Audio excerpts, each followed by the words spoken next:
Hello guys, welcome to Prep and Peace। आज Indian polity का पहला दिन है। आज हम लोग स्टार्ट कर रहे हैं आज से इंडियन पॉलिटी पढ़ना, ठीक है। अभी 26 जनवरी निकला है जिस दिन हमारा कॉन्स्टिट्यूशन लागू हुआ था। तो आज आज से उसके बाद दिन से हम लोग क्या कर रहे हैं, शुरू कर रहे हैं इंडियन पॉलिटी को पढ़ना। देखिए, आप एग्ज़ाम की तैयारी कर रहे हैं तो इसके लिए तो ज़रूरी है ही। साथ ही साथ यदि आप भारत के निवासी भी हैं, फिर भी आपको इंडियन पॉलिटी का नॉलेज होना चाहिए, ठीक है। तो चलिए, आज के क्लास में हम लोग देखेंगे, इन सब्सिक्वेंट क्लासेस हम लोग बैक टू बैक क्लासेस देखेंगे इसका, इंडियन पॉलिटी का, और पूरा स्टार्ट से एंड तक इसको ख़त्म करेंगे, ठीक है। तो आज हम लोग डे 1 से स्टार्ट करते हैं। डे 1 में हम लोग क्या देखने वाले हैं कि फ्रेमिंग ऑफ इंडियन कॉन्स्टिट्यूशन, यानी इंडियन कॉन्स्टिट्यूशन को फ्रेम कैसे किया गया था, कैसे बनाया गया था इंडियन कॉन्स्टिट्यूशन को, ठीक है। हम लोग बहुत ज़्यादा डेप्थ में नहीं जाएंगे, हम लोग केवल एग्जाम पर्सपेक्टिव से और नॉलेज पर्पस से हम लोग देखते हुए चलेंगे, ठीक है। तो the idea of have a constitution was given by M.N.. Roy, political philosopher थे वो, 1934 में, ठीक है।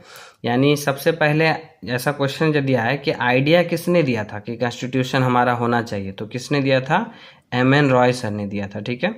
एम.एन. रॉय का फुल फॉर्म क्या है? मानवेंद्र नाथ रॉय, ठीक है।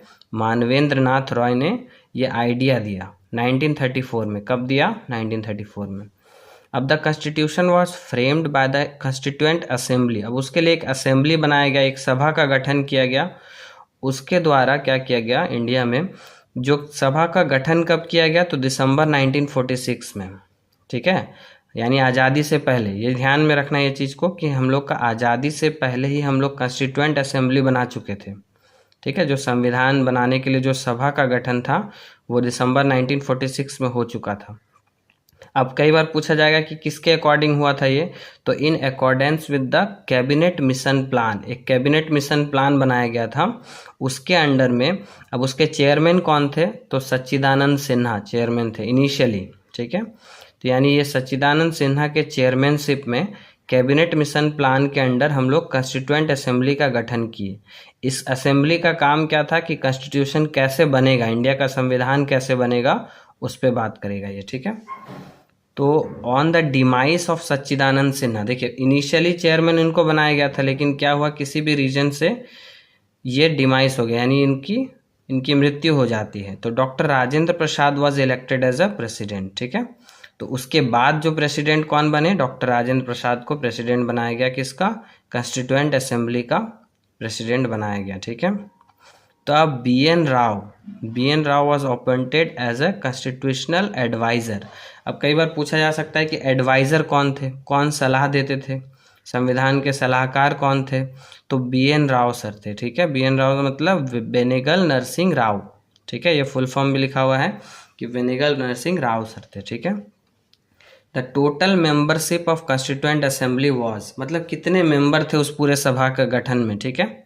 उस टाइम पे कितने मेंबर थे? 389 मेंबर्स थे, ठीक है। टोटल कितने मेंबर थे? 389, where 93 representatives from Indian state, बस 93 लोग ही थे जो इंडियन साइड से थे, और बाकी सब किससे थे? ब्रिटिश इंडिया से, मतलब बाकी सब अंग्रेज थे, केवल 93 इंडियंस थे, ठीक है। The chairman of the drafting committee was doctor B R Ambedkar, ठीक है। अब ये ड्राफ्टिंग कमेटी अलग है। ड्राफ्टिंग कमेटी का काम क्या था कि उसको कैसे लिखा जाएगा। संविधान तो बन गया कि हाँ ये सब हम लोग डिसाइड कर लिए कि ये सब नियम कानून उसमें होने वाला है, लेकिन उसको ड्राफ्ट कैसे किया जाएगा, कैसे उसको सिंप्लीफाइड वे में लिखा जाए संविधान को, ठीक है। तो उसके चेयरमैन कौन थे? डॉक्टर बी आर अम्बेडकर, ठीक है, जिसको संविधान का पिता के जैसे भी हम लोग इसको जानते हैं इनको, ठीक है। तो अब इनेक्टमेंट ऑफ द कॉन्स्टिट्यूशन, अब कॉन्स्टिट्यूशन को लागू कैसे किया गया वो उसके बारे में जानते हैं। तो the constitution adopted on November 8 1949, ये सब डेट्स इंपॉर्टेंट है, ठीक है, एग्जाम में पूछा जाता है। तो 8 नवंबर 1949 को क्या हुआ? कॉन्स्टिट्यूशन को अडॉप्ट कर लिया गया, कि मतलब ऐसा मान लिए कि हाँ इतना ये कॉन्स्टिट्यूशन हमारा होगा, लागू नहीं किया गया है, ठीक है। ये क्या किया गया? केवल अडॉप्ट किया गया कि हाँ ऐसा मान लिए कि अब कॉन्स्टिट्यूशन बन के तैयार हो गया हमारा, ठीक है। तो 8 नवंबर 1949 को कंटेंड 395 आर्टिकल्स, 395 आर्टिकल्स थे एंड 8 शेड्यूल थे और 395 आर्टिकल थे। प्रेजेंटली इट हैज़, अब ये प्रेजेंट वाला जो डाटा है वो बदलते रहता है, आर्टिकल के नंबर वाला डाटा वो चेंज होते रहता है, ठीक है। तो इस पे ज़्यादा फोकस नहीं करना है। कभी भी आपसे ये क्वेश्चन जनरली नहीं पूछा जाएगा कि अभी कितने आर्टिकल हैं, ठीक है। 12 शेड्यूल है, ये शेड्यूल का डाटा नहीं चेंज होता है जनरली, मतलब यदि नया शेड्यूल ऐड किया गया तो फिर चेंज होगा, बट अभी करेंटली कितने शेड्यूल है, 12 शेड्यूल्स है, ठीक है। चलिए, the Constituent assembly took 2 years 11 months and 18 days, मतलब 2 साल 11 महीने और 18 दिन लग गया हम लोगों को कंप्लीट करने में कॉन्स्टिट्यूशन को, ठीक है। वो जो कॉन्स्टिट्यूएंट असेंबली जो बनाए थे, जिसका पहले सच्चिदानंद सिन्हा उसके चेयरमैन थे, फिर बाद में उनकी मृत्यु के बाद डॉक्टर राजेंद्र प्रसाद को उनका चेयरमैनशिप सौंपा गया। तो वो जो अध्यक्ष थे, वो जो पूरा सभा था उसको बनाने में, संविधान को बनाने में कितना टाइम लग गया, 2 साल 11 महीने और 18 दिन लग गए, ठीक है। पूरा संविधान को ड्राफ्ट करने में, मतलब बनाने में। ड्राफ्टिंग कमेटी तो अलग हो गया, जो संविधान को लिखती है उसको बोलते हैं ड्राफ्टिंग कमेटी, ठीक है। चलिए, अब some of the provisions as those related to citizenship, election, provisional parliament etcetera were given immediate effect. अब कुछ कुछ ऐसे प्रोविजन थे जिसको इमीडिएटली लागू करना था, उसी समय, जैसे ही संविधान आपको अडॉप्ट कर लिया गया उसी समय उसको लागू करना था। तो कौन कौन सा, जैसे सिटीजनशिप हो गया, इलेक्शन का राइट्स हो गया, प्रोविजनल पार्लियामेंट एटसेट्रा, ये सब चीज़ को, ठीक है। The constitution came into force on 26 जनवरी 1950, ये हम लोग अभी कल ही मनाए हैं गणतंत्र दिवस जिसको बोलते हैं।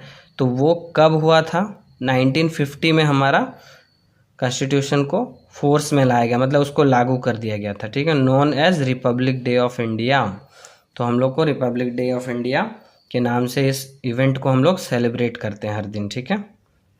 The constitution was delayed till 26 January because, अब यहाँ पे क्वेश्चन आ सकता है आपके दिमाग में कि 8 नवंबर को बन के तैयार हो गया 1946 में, 8 नवंबर 1949 में, सॉरी 8 नवंबर 1949 में बन के तैयार हो गया। हम लोग यहाँ पे अभी देखें ना डेट, 8 नवंबर 1949 में बन के तैयार हो गया। तो फिर क्यों डिले क्यों किया गया इसको लागू करने के लिए, 26 जनवरी तक वेट क्यों किए हम लोग।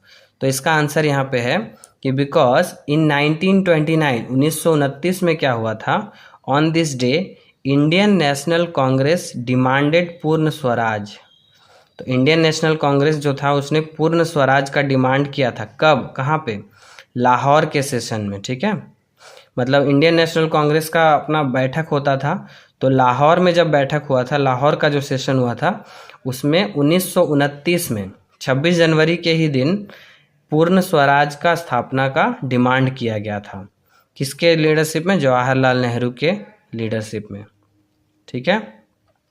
इसीलिए 26 जनवरी तक हम लोग वेट किए, ठीक है, क्योंकि हम लोग इस डे को, मतलब इसी दिन करना चाहते थे संविधान को लागू, ठीक है, क्योंकि पूर्ण स्वराज का दिन था, काफ़ी अच्छा ऑस्पिशियस सा डे था, इसीलिए। अब the Constituent Assembly adopted our national flag on July 22, 1947। अब यहाँ पे एक क्वेश्चन आ सकता है कि नेशनल फ्लैग को कब अडॉप्ट किया गया, ठीक है, नेशनल फ्लैग मतलब राष्ट्रीय ध्वज को कब अडॉप्ट किया गया। तो उसका आंसर क्या होगा, 22 जुलाई 1947 को, ठीक है, यानी आज़ादी से जस्ट पहले, अगस्त में 15 अगस्त 1947 को आज़ादी हुई है, तो उससे एक महीना लगभग पहले मान लीजिए 22 जुलाई को, ठीक है, 22 जुलाई डेट याद रखिएगा। इट वॉज डिज़ाइंड बाय, पूछा जाता है कि उसको डिज़ाइन कौन किया था, तो उसको डिज़ाइन किया था पिंगाली वेंकैया, ठीक है, पिंगाली वेंकैया ने उसको इंडियन फ्लैग को, नेशनल फ्लैग को डिज़ाइन किया था, ठीक है। आज के क्लास में इतना ही देखेंगे, इंट्रोडक्शन था हमारे कॉन्स्टिट्यूशन का। अब अगले क्लास में हम लोग प्रीएम्बल वाला पार्ट को डील करेंगे, प्रीएम्बल वाला पार्ट और क्या क्या मेन फीचर्स हैं हमारे कॉन्स्टिट्यूशन का उसको देखेंगे, ठीक है।